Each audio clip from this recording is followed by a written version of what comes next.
Hey guys, welcome back to Harry Potter and the Half-Blood Prince, which we were talking about before, and my Aaron just disappeared. Aaron's gone. And he took the mission with him. I was going to turn that in this episode. Bugger. Idiots. They don't realize I actually turned it in myself. I didn't realize that either. Honestly, the Half-Blood Prince is, and also the Order of the Phoenix, they kind of blend together for me. I don't know why. It just It's the haircut. He just looks the same. Maybe. I just think that from the fourth movie or the fifth movie onwards, it kind of gets a bit blurry for me. Yeah. I guess not that I dislike those films by any means, but the books sort of blend together as well. Yeah. It's the same sort of thing. It's because he's stuck at Hogwarts and he can't do anything, and it's just sort of a frustrating couple of stories. Really? Yeah. Well, I mean, they spend a lot of time in those films developing Voldemort. Developing characters as well, those two, and developing the relationships between Hermione, Ron, and Harry, because they're about to go on a huge adventure and get the Horcruxes in the Deathly Hallows. Yeah. So. Oh, damn it. But when you read them, it's not like that. When you read them, it's all... It's a boring piece of crap. Well, no, it's got interesting characters and interesting things that sort of lead you along. Right.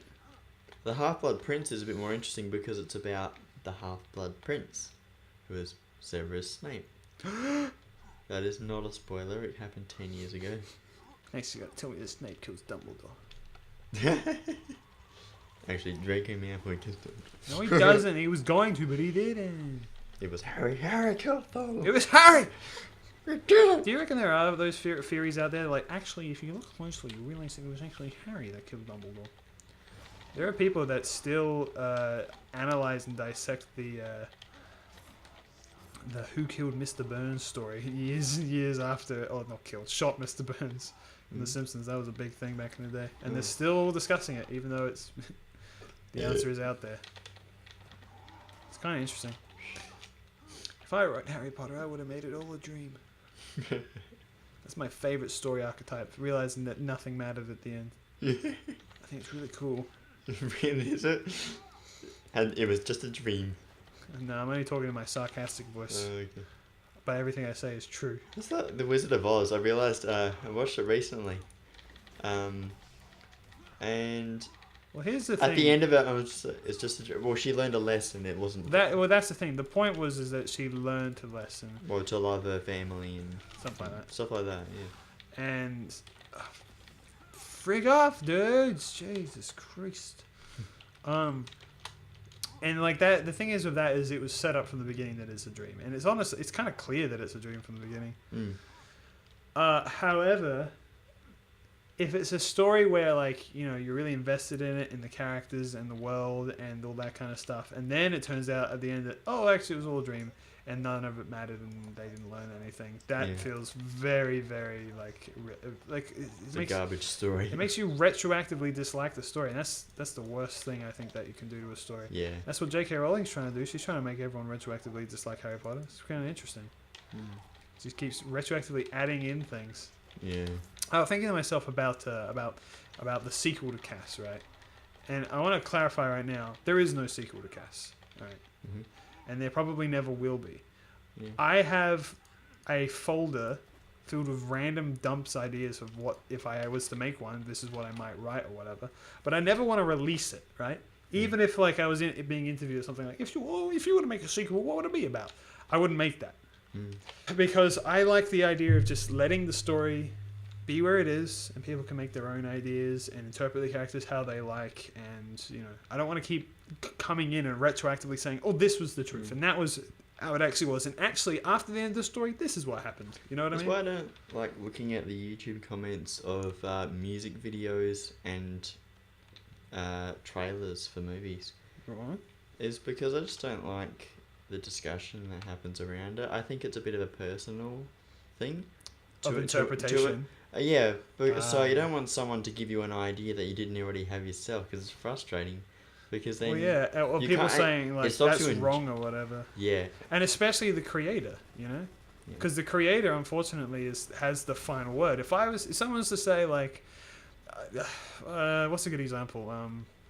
The Cass is. What's a reasonable thing that isn't true? Wait, in terms of what?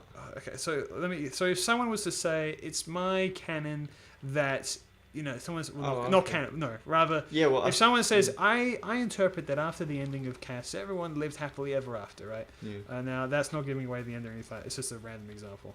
Mm. And then I came out and said no, they didn't actually. They all died in a horrible car accident afterwards. That would not be. People would not like that, and I wouldn't like that either. Might be for me with Hale Kane, is because so my main character is called KJ. His grandfather's called John, and he has a big dark secret about his time as a superhero and how he regrets it. And so I'll eventually. Well, I don't even know if I will explain what actually happened because I don't know if it's ever going to be important. But I know what actually happens, and I think I've told you before. But if it becomes public one day and people might go, well, actually I disagree with that story. I think there's a better one that could have been done, and they'll come up with their own thing and say, well, this is really what happened. This is why. Well, that's what I mean. Happened. Like, I like the idea of like again for a sequel, that people will be like, this is what I think happens afterwards, and they'll be like, you know what, that's fine, that's valid. In my opinion, any idea that you have is good enough. I have my own ideas. Honestly, like I said, I have ideas for the sequel, but I'd never want to say them, not only because I think it'd ruin the idea of it, but I kind of think that my sequel ideas would like anger people. Mm-hmm. And to be honest, it's interesting because it's the way that I see the characters going, but even I don't like it. Yeah. It'd be much, much darker than the story I'm doing right now, which is saying something because this story's really got some dark themes. I suppose it might be like my damn legacy story. Mm. How I wrapped it up at the end. People might disagree with the way that I've done it, but I haven't finished working on it. Yeah, well, the ending is a thing. Like the ending for Cass is like, oh god, dude. I have an idea. I have like 3 ideas, and I keep flip flopping between the 3 of them. It's interesting, and it's like it's not. There's no simple answer to it, unfortunately, because the way right now well, I don't know if it'll spoil it. I'm not going to say what it is, but like basically I have an ending which I think would appease the fans, an ending that would appease me, and an ending that might suit the story the best. Right? Yeah. It's a bit like and it's like which Scott one Pilgrim alternate ending. Yeah, it's exactly Between like that. choose Ramona and Knives, like the 2 choices. Yeah. Like what's good for the story and what's good for Scott. What's good for the story? What's good for Scott? What's good for the fans? Yeah, what's good for Knives? There's actually a couple. I think like the alternate ending for Scott was like they showed it in test screenings, but people didn't like it. Yeah, people liked the Ramona ending more than they liked the Knives one. Even though the Knives one's nicer, but it's not nice to Ramona after all she's been through. Well, the Ramona one's also canonical to the actual story. Oh. Yeah, he does. Well, here's the thing with Scott Pilgrim. In the books, which I've actually been reading recently, the books were finished after the movie. Wasn't that the thing? Yeah, apparently. Well, I mean, I know that because I've watched the feature commentary, and that's what they said. They actually had the author of what's his name? O'Malley? O'Malley. O'Malley. Brian Lee O'Malley. Yeah. He said because they started coming up with the movie 2005, 2006. They started the idea before Hot Fuzz. Oh wow, really? Like he was starting to work on Hot Fuzz when they got the initial script. And I remember that they wanted Michael Cera really early, but they're like, he's got to grow up a little bit first. He's got to get older. Yeah. Yeah. That was also in the interviews or the things, the commentaries. I gotta watch the commentaries again. We're in Lynchwood, by the way. This is like a western town. That's the great thing about the actor choices for that movie was that they're all sort of unknowns. Jesus Christ. All of the actors.